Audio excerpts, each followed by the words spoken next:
इसके अलावा इंडोनेशिया में भारत के रक्षा अताशे नौसेना के कैप्टन शिव कुमार ने भी ऑपरेशन सिंदूर के दौरान कुछ नुकसान की बात स्वीकार की थी।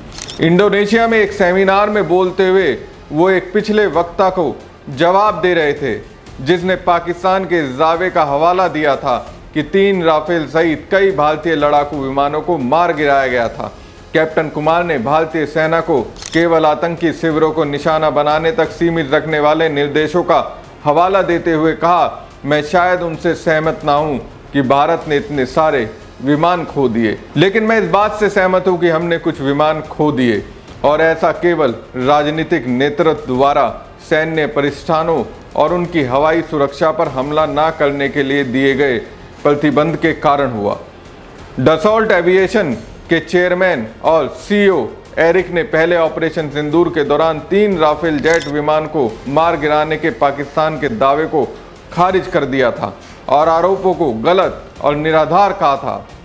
दोस्तों, रक्षा व्यापार क्षेत्र एक मुनाफे वाला कारोबार है।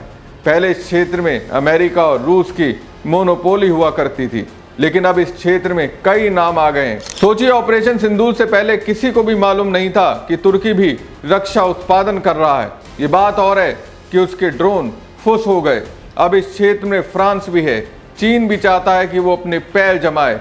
अब तक राफेल की चर्चा पॉजिटिव तौर पर होती रही, लेकिन ऑपरेशन सिंदूर के बाद उस पर सवाल उठने लगे।